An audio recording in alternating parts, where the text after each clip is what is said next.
Bonsoir et bienvenue à l'émission Le Micro du Soir. Aujourd'hui, je reçois à nouveau Jonas Mercier que nous avions déjà interviewé en mai 2001. Donc, il était temps de s'entretenir avec lui une nouvelle fois.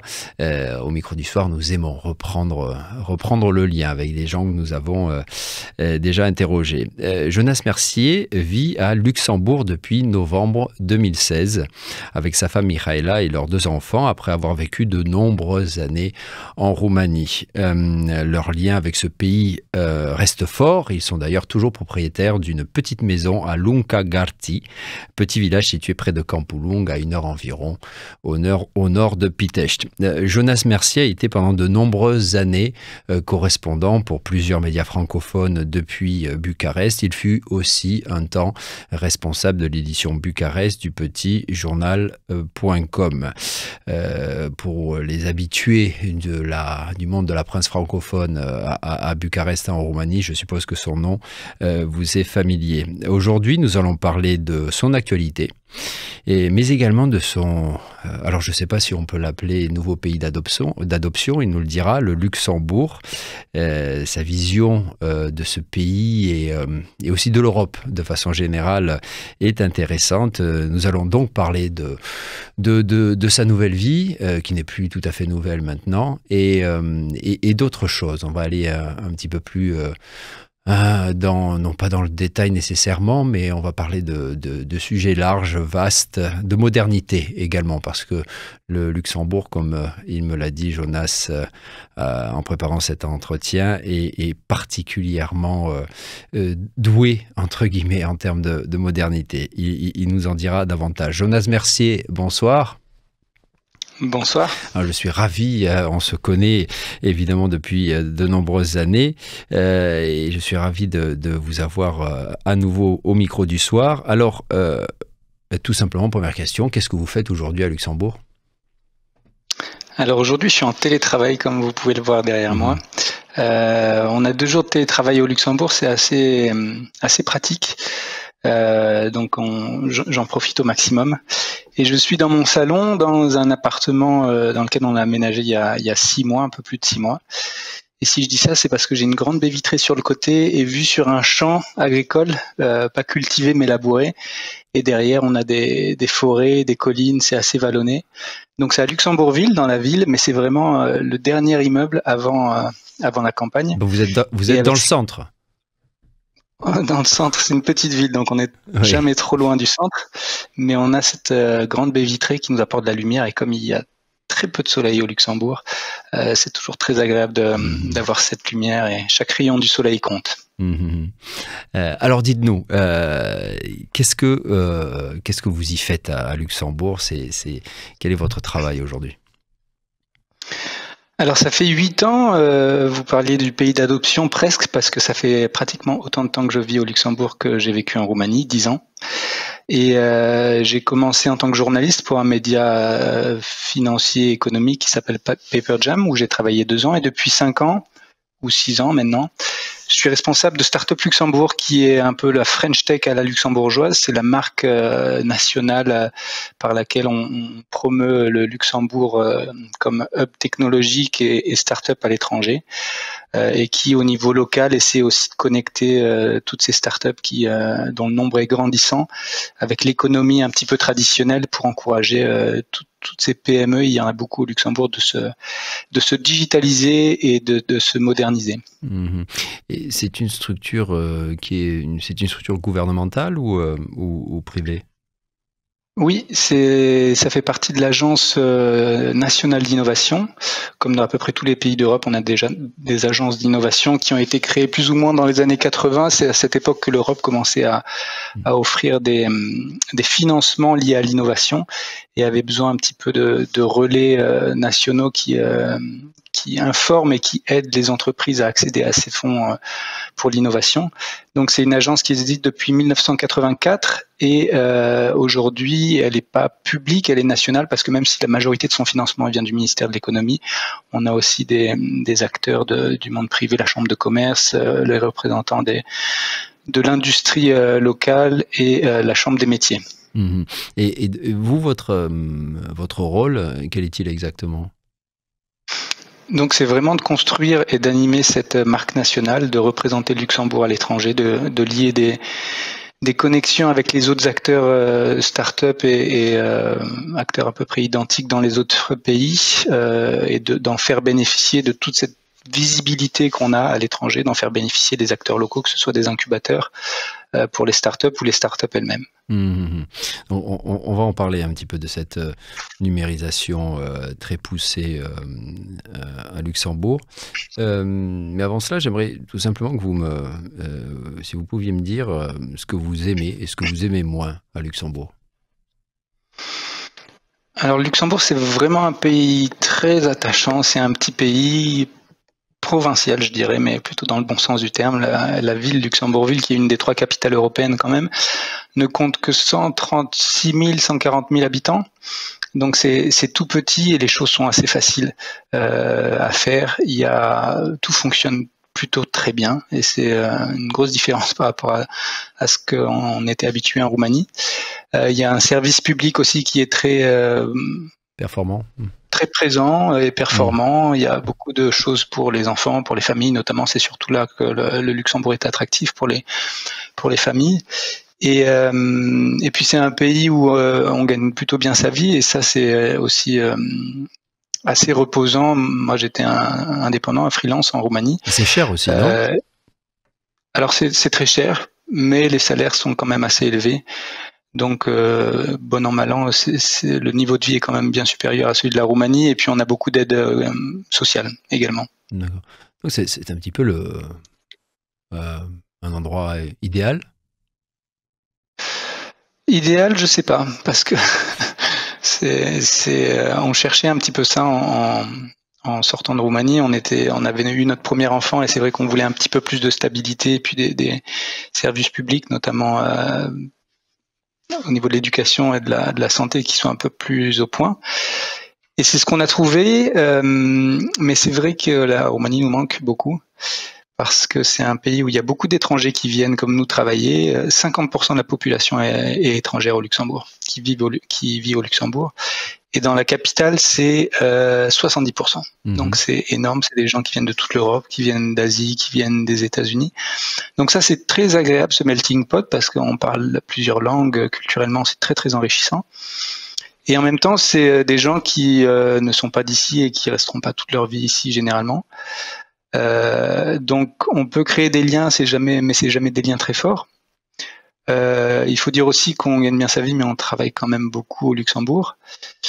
Et enfin, tout ce qui est luxembourgeois, c'est des gens ouverts et qui parlent vraiment beaucoup de langues, mais qui c'est une communauté un petit peu difficile à pénétrer. Du coup, on peut se sentir seul, on peut être rapidement devant cette question du cercle social qui est quand même très important.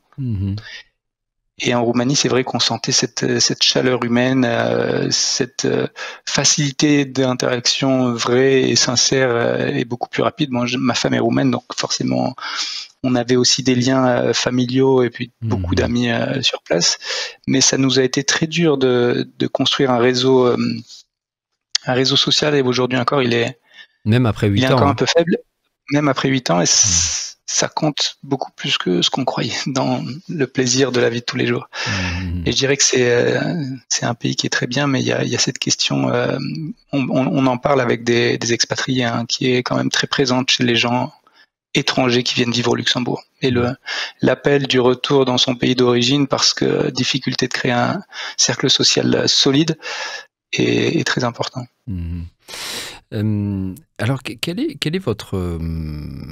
et ça suit ce que vous êtes en train de dire, donc le fait d'être dans ce lieu protégé, agréable, avec une vie sociale un petit peu difficile, mais un lieu protégé, comment vous vivez les tensions que je ne vais pas énumérer en Europe et ailleurs? Je pense à la crise économique en Allemagne, enfin crise économique, de vraies préoccupations en Allemagne et pas qu'en Allemagne d'ailleurs. Il y a de vraies préoccupations en termes d'économie en Europe, en termes de géopolitique évidemment, la guerre en Ukraine, etc.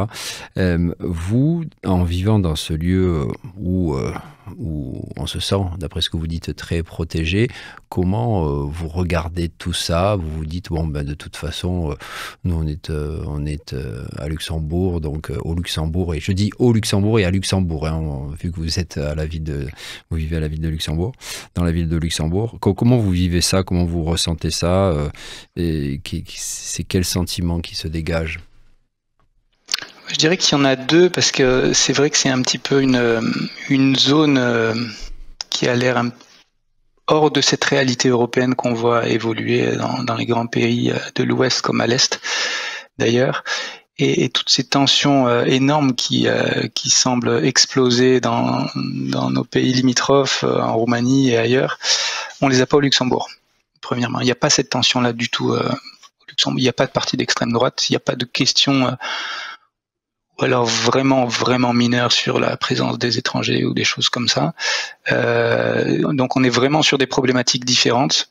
Et la question de la tension sociétale n'est pas du tout présente ici. Donc c'est assez rassurant et et très très très agréable quand on voit ce qui se passe autour, d'être dans une société vous sentez, paisible. Ouais, d'accord, protégé, ouais. Ça, c'est d'un côté, on se sent protégé dans la vie de tous les jours. De l'autre, et c'est vraiment important d'insister là-dessus, le Luxembourg, c'est un des fondateurs de l'Union européenne. C'est un pays qui est fondamentalement ancré dans l'Union européenne, fondamentalement européen, et on se sent vraiment appartenir à cette Europe.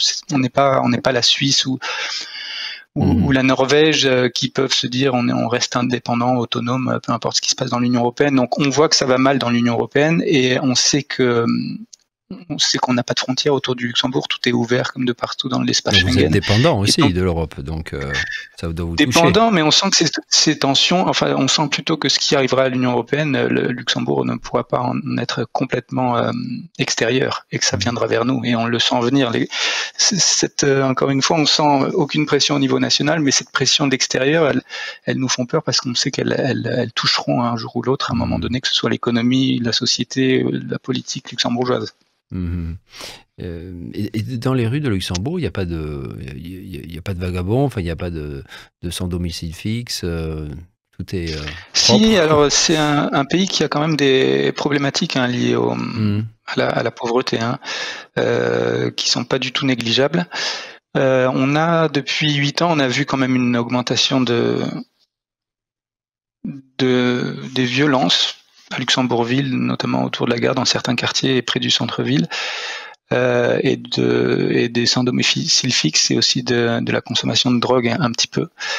Donc ça se voit, c'est aussi pour ça que je dis que ce qui se passe dans les pays limitrophes, on sait qu'on va le ressentir à un moment donné. On a des gens qui viennent des pays limitrophes, qui viennent au Luxembourg pour plusieurs raisons, et ils sont de plus en plus nombreux.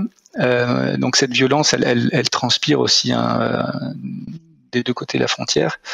Il y a eu en 2020 l'annonce des transports publics gratuits au niveau national au Luxembourg. Donc tout est gratuit, qu'on prenne le train, le bus, le tram, peu importe, on n'a plus besoin d'acheter de tickets, ce qui est super agréable dans la vie de tous les jours, mais qui a aussi amené peut-être une certaine population à aussi utiliser les transports en commun et donc à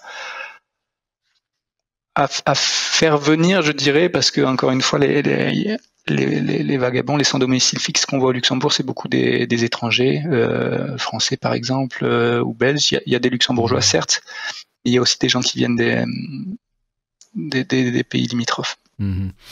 Pour devenir résident du Luxembourg, en tant qu'Européen et non-Européen, comment ça se passe? Est-ce que, en tant qu'Européen déjà, est-ce que c'est relativement simple et est-ce que vous savez comment ça se passe en tant que non-Européen? Quelle est leur politique par rapport à ça? Évidemment, c'est très simple. Il faut avoir un travail, on est résident automatiquement et trouver un logement, bien évidemment. Et puis, on peut aussi travailler au Luxembourg depuis les pays limitrophes. Il y a 200 000 quand même frontaliers qui font l'aller-retour tous les jours pour venir travailler. Donc, sur une population qui déjà a la moitié de ses résidents étrangers, on a encore 200 000 étrangers qui viennent d'où principalement? D'abord France, après Belgique et ensuite Allemagne. D'accord. Et on est 600 000 dans le pays, 700 000. Donc 200 000 frontaliers plus la moitié d'étrangers, ça fait... Et quand on n'est pas européen, il y a une politique d'intégration qui est relativement ouverte, ou comment ça se passe? Oui, alors il y a surtout, on est en recherche comme dans tous les pays de talent et de main-d'œuvre qualifiée, donc on essaie de faciliter au maximum la venue de cette main-d'œuvre qualifiée sur base de l'emploi local. Et c'est assez facile. Je ne connais pas les détails de la politique d'immigration. Je sais que pour certains pays, ce sera un peu plus difficile. Mais encore une fois, on a moins de pression à ce niveau-là et peut-être de problèmes que les grands pays pour avoir une politique très, très, très regardante. Donc c'est plutôt assez facile même pour les non-européens de venir ici.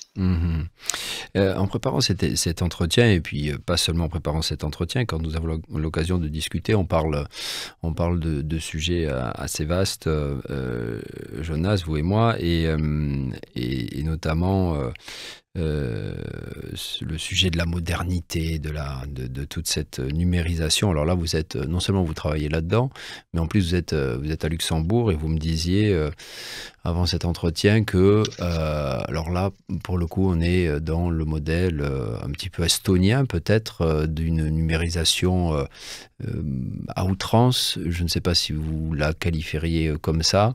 Et alors, voilà, d'abord, comment vous la qualifieriez, cette numérisation, enfin, cette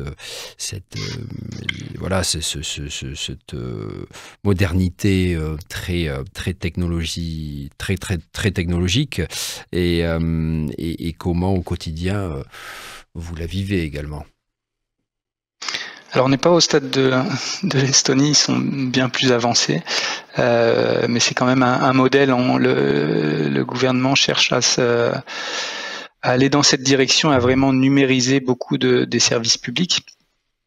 Et puis il y a aussi au niveau économique, où là clairement il y a 2 ans, le ministère de l'économie a sorti une stratégie nationale qui s'appelait la Data and stratégie des données.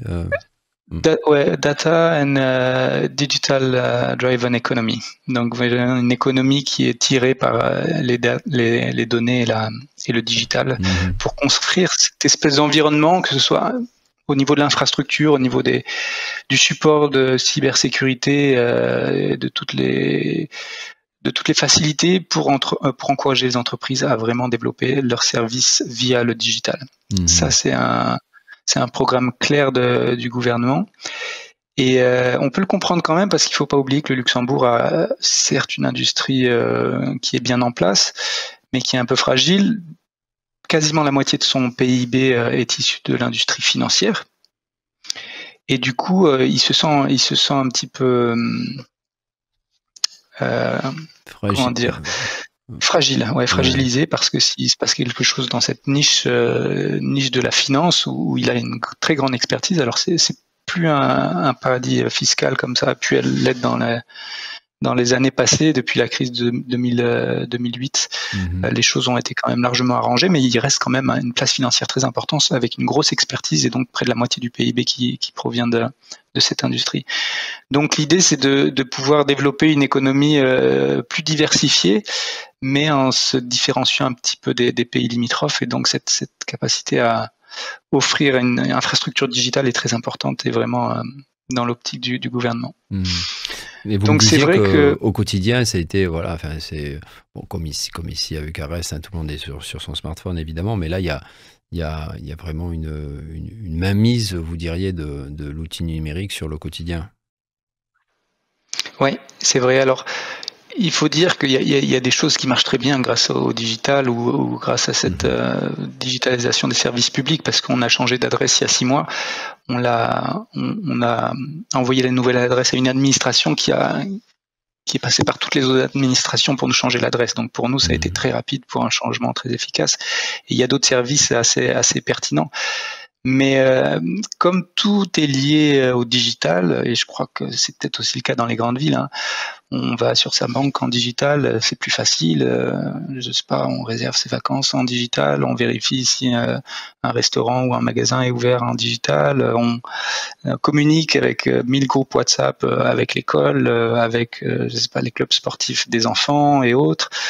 tout est digital, le travail est digital forcément. Quand on rentre à la maison, on paye nos factures en digital, on fait plein de choses et on est vite toujours sur son téléphone. Je lis beaucoup la presse, notamment Le Monde. Je suis inscrit, je peux pas acheter Le Monde papier, en journal ici, et puis ce serait déjà, il arriverait 2 jours en retard. Donc je le lis beaucoup sur le digital. Donc finalement, on est sur le téléphone, l'ordinateur au travail, on en sort, on est encore sur le téléphone, et puis on n'en sort jamais. Et tout est facile, mais on est submergé par cette vie digitale qui est éprouvante. Qui est éprouvante, et je pense que le débat, et j'y pensais en préparant aussi cette émission depuis qu'on a discuté un petit peu sur le sujet, que c'est pas forcément, je pense qu'il faut pas tomber dans le piège de dire qu'il faut plus de digital, il faut couper, il faut poser son téléphone. Ah oui, évidemment, il faut poser son téléphone, mais je pense que c'est plutôt on a une vie digitale. Et il faut vivre avec son temps, et c'est comme ça. On a un pied dans le cyberespace parce que il y a énormément de choses qui se passent à travers ces câbles et ces données qui sont envoyées dans cet espace-là. Et comme on parle de gestion de la vie privée et de la vie personnelle, pour pas faire des burn-out et pour garder les bonnes distances, je pense qu'il faut maintenant considérer peut-être qu'on a 3 vies. C'est une personnelle, une au travail, et puis c'est une vie digitale. Et que c'est à nous aussi d'équilibrer cette vie digitale et de savoir se donner, de pas se laisser emporter en fait, et de gérer nous-mêmes cette interaction qui nous facilite quand même beaucoup la vie, parce que quand même faire ses virements et payer ses factures, prendre ses rendez-vous via le téléphone sans avoir besoin de se déplacer, c'est quand même pas mal. Et en même temps, ça submerge si on n'arrive pas à avoir cette et vous en cette parlez hygiène peut-être digitale. Vous en parlez avec, même si vous disiez que la vie sociale n'était pas simple à Luxembourg, je suppose que vous avez évidemment, après 8 ans, quelques amis, et vous en parlez de ça, et quel est leur témoignage? Oui, on en parle beaucoup. Alors, on ressent ces mêmes sentiments du côté de moi, principalement des expatriés, parce que encore une fois, on travaille beaucoup, on travaille 40 heures, donc par rapport à la France, c'est un peu plus. Mais surtout, on a beaucoup la gestion des enfants parce qu'on est généralement, on n'a pas la famille ici. Et toutes ces interactions qu'on a avec l'école, avec les groupes de sportifs et autres, font qu'on passe beaucoup de temps après le travail sur cette communication qui est encore une fois censée faciliter la vie à tout le monde, mais qui nous submerge. Et des fois, on loupe des messages, on loupe des choses parce que tout simplement, on n'a plus envie de retourner sur son téléphone après 18 heures pour encore vérifier les 1000 emails de l'école qu'on a reçus et autres. Donc ça, c'est quand même une ressenti. Donc c'est ressenti, mais il n'y a pas de réaction par rapport à ça. Vous me disiez également que vous êtes en lien, évidemment, avec... vous êtes près de la France, et je suppose que vous connaissez des Français. Et là, ce qui vous marque, par contre, c'est que, en tout cas, c'est ce que vous me disiez, en France, il y a... Alors, la numérisation elle est forte, mais pas autant qu'à Luxembourg. Et vous me disiez qu'il y avait un rapport beaucoup plus distancé par rapport aux outils technologiques. Vous voyez une vraie différence, même culturelle, entre le français et le luxembourgeois à ce niveau-là? Oui, c'est ce que je ressentais en discutant avec des amis, qu'ils ont l'air beaucoup moins liés des amis français, donc. Oui. Des amis français, oui. À ce rapport notamment au téléphone, parce que c'est cet objet-là qui nous lie tout le temps et un peu trop au monde digital, et il le laisse beaucoup plus de côté. Alors j'essaie de comprendre un petit peu, mais nous on a beaucoup d'applications en fait, c'est ça, beaucoup d'applications pour vérifier les transports, les 1000 choses. Et encore une fois, c'est hyper pratique quand on y pense et quand on les installe. Mais après, on a toujours tendance à se référer à une application. Ah, si on sortait, il faut voir les bus. Ah, il faut voir si c'est ouvert. Ah, il faut réserver. Et ce rapport... Ça conditionne un petit peu. Ça conditionne un petit peu. Et ce rapport, en France, j'ai trouvé qu'il y avait une volonté, je sais pas si... Je pense qu'elle est voulue de ouvertement se décrocher de ça et de de s'obliger En Allemagne également, je crois. Hein. Il y a un rapport utiliser. assez distant hein, par rapport aux outils numériques en Allemagne. Peut-être. Je suis moins, je connais moins, mais peut-être. En tout cas, on sent que dans un petit pays comme le Luxembourg, il y a une accélération et une volonté de toujours être quand même dans cette. Ça vient un peu du un complexe d'infériorité. Non, enfin, c'est le complexe du petit pays. C'est un peu de ça. Je pense que oui. Je pense que oui. Je pense qu'au niveau gouvernemental notamment, on a peur de se laisser distancer parce qu'on n'a pas trop de filets de protection, alors que des grosses économies comme la France et l'Allemagne font que on peut se permettre, et même dans la vie de tous les jours, d'être un petit peu différent. Le monde ne s'écroulera pas autour de nous, alors qu'au Luxembourg, on risque plus de perdre des choses si on loupe un peu certains trains. Et le train de la modernité est quand même très important aujourd'hui, donc tout le travail de l'agence d'innovation pour laquelle je travaille, c'est d'encourager, de pousser les entreprises à se digitaliser. Pourquoi? Parce que même si aujourd'hui elles ont beaucoup de travail, parce que l'économie est très dynamique localement, je parle des artisans par exemple, des plus petites entreprises, on sait que les Français, les Belges, les Allemands peuvent venir aussi proposer leurs services, et si eux sont digitalisés et eux sont un peu moins chers, le tissu des PME locales peut s'écrouler rapidement. Donc il ne faut pas se reposer entre guillemets sur le laurier, mais il faut innover et il faut être performant et il faut être compétitif. Et donc on est toujours un peu dans une course contre la montre où il faut être toujours dans les premiers pays à implémenter ce genre de technologie ou ce genre de directive en général. Qu'est-ce qui vous manque de la Roumanie? Très clairement, c'est la vie réelle. La vie réelle. Là-bas, c'est la vie réelle. Ici, on n'est pas dedans, on le sait, on sent que ce trop d'argent, parce qu'on est dans une société quand même très riche, fait qu'on est trop bien loti et qu'on touche plus la vie réelle. Et cette vie réelle, elle est doublement intéressante. Déjà, quand on voit surtout ce qui se passe à l'étranger et dans l'actualité en général. En tout cas, nous, on se sent un petit peu mal à l'aise d'être un petit peu trop protégé de ça, et à certains égards de profiter de quelque chose dont nos pays limitrophes et les gens qu'on a côtoyés avant ne bénéficient pas, que ce soit la Roumanie ou en France. On sait qu'il y a des situations qui peuvent être compliquées, même économiquement, donc c'est pas forcément un bon sentiment de se sentir protégé de tout, et en tout cas pour nous. Et deuxièmement, la vie réelle, c'est important parce qu'on a cette vraie interaction humaine et réelle qui est indispensable à son bien-être et à son équilibre intérieur. Je pense qu'ici, quand il y a beaucoup d'argent, comme vous disiez, tout est cher. Et quand c'est cher, c'est bien, on a l'argent, on paye, mais quand on voit que c'est cher, on devient un petit peu aussi... on en veut pour son argent, donc on est moins tolérant. Donc les rapports qu'on a aux gens sont plus liés aux rapports économiques, et donc c'est là où la cassure un peu sociale se fait ressentir.